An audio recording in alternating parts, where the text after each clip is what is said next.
Hola, ¿cómo están? En este video vamos a estudiar el sujeto y sus características.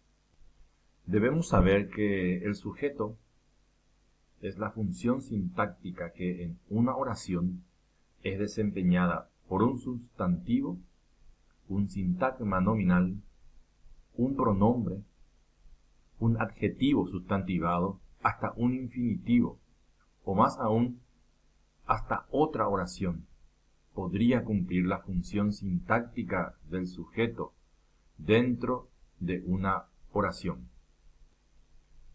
Y debe recordarse siempre que, sin importar cuál sea la partícula, más comúnmente el sustantivo, pero sin importar cuál sea la partícula que desempeña la función sintáctica de sujeto en una oración, el sujeto siempre es la parte de la oración que realiza o sufre la acción expresada por el verbo. Es entonces cuando el sujeto, si realiza, puede ser un sujeto agente, o si sufre la acción del verbo, puede ser un sujeto paciente. Todo se relaciona en lengua española.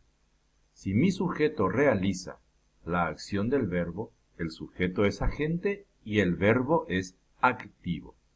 Si el sujeto sufre la acción expresada por el verbo, el sujeto es paciente y el verbo es pasivo. Pero no olvidemos que finalmente el sujeto es la parte de la oración que realiza o sufre la acción expresada por el verbo.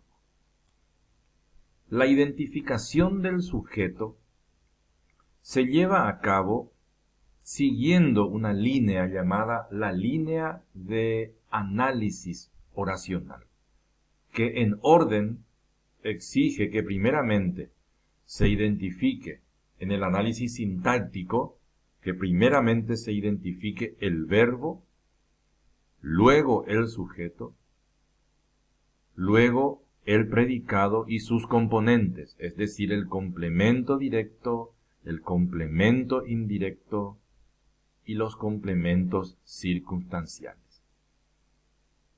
La identificación del sujeto, que se lleva a cabo en el segundo lugar de esa línea de análisis oracional, se realiza mediante una pregunta formulada a la oración.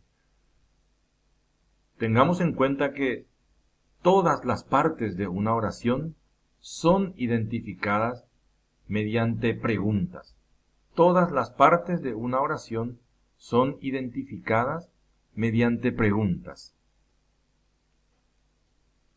La pregunta de identificación del sujeto es la siguiente. ¿Qué, quién o quiénes realizan o sufren la acción de? Y se utilizará el infinitivo del verbo. Si nuestra oración es Juan canta una canción a su madre, el infinitivo del verbo canta es cantar. Y ese infinitivo se usará en la formulación de la pregunta de identificación del sujeto. ¿Qué, quién o quiénes realizan o sufren la acción de cantar una canción a su madre? Debe entonarse la pregunta correctamente para que valga la siguiente premisa. Si se formula correctamente la pregunta del sujeto a la oración, introduciendo en la formulación de la pregunta cada parte de la oración que se pueda, la premisa válida es la parte de la oración que no cabe en la pregunta es la respuesta. Es decir, Juan canta una canción a su madre. ¿Qué, quién o quiénes realizan o sufren la acción de cantar una canción a su madre? Responde Juan, la parte de la oración que no cabe en la pregunta es la respuesta. Si luego de formular la pregunta de identificación del sujeto a la oración y no resta ninguna parte como para ser utilizada como respuesta a la pregunta, solo puede ser por dos cosas. O mi sujeto es tácito y está fuera de la oración, por lo que todo lo que está expreso sería un predicado, o porque mi oración es impersonal. Repito, si luego de formular la oración, si al formular la pregunta de identificación del sujeto, toda la oración cabe en la pregunta y no me resta nada para respuesta, entonces es porque mi sujeto es tácito o porque mi oración es impersonal y no me permite identificar sujeto. Esto es muy importante saber, muy importante, porque sabremos, por ejemplo, cuando estudiemos impersonalidad, que identificamos una oración impersonal, que identificamos un verbo impersonal, porque nuestra pregunta del sujeto no tiene respuesta. Probando la pregunta de identificación del sujeto en el ejemplo, los nuevos cadetes de la Academia Militar marcharon sincronizadamente en el desfile. La pregunta del sujeto es, ¿qué quién o quiénes realizan o sufren la acción de marchar sincronizadamente en el desfile? La parte de la oración que no cupo en la pregunta es los nuevos cadetes de la Academia Militar. Toda esa parte no cupo en la pregunta. Toda la parte que quedó afuera es la respuesta a mi pregunta del sujeto. Por ende, es mi sujeto. Por tanto, es indefectible casi memorizar la pregunta del sujeto. Es indefectible practicarla muchísimo. Número 1, para poder lograr la entonación adecuada, porque la pregunta de identificación del sujeto debe ser bien entonada. Segundo, porque practicando sabremos hasta qué parte de la oración tendremos que ir introduciendo en la formulación de la pregunta, porque es posible que se estén preguntando ustedes hasta dónde extiendo la formulación de mi pregunta, hasta tanto la pregunta suene lógica.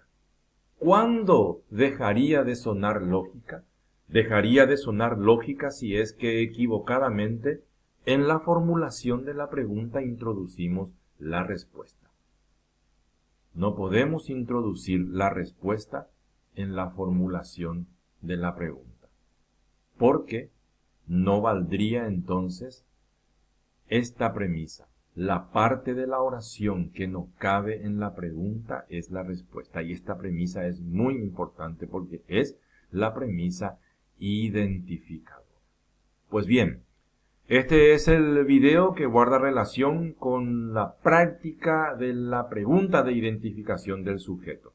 Cuando estemos identificando el sujeto en oraciones de práctica, podremos consolidar su formulación. ¿Sí? ¿Qué quién o quiénes realizan o sufren la acción de y el infinitivo del verbo? Por tanto, siempre tendremos que identificar primeramente el verbo de la oración. Luego, descubrir, identificar, escribir el infinitivo de ese verbo conjugado. Y luego formular la pregunta. Y la parte de la oración que no cabe en la pregunta es la respuesta. Si no obtenemos respuesta a la pregunta, si no hay parte de la oración que no quepa en la pregunta y toda la oración cupo en la pregunta, solo puede ocurrir dos cosas. O mi sujeto es tácito y no está expreso en la oración, o mi oración es impersonal y no me permite identificar el sujeto. A practicar entonces la pregunta de identificación del sujeto.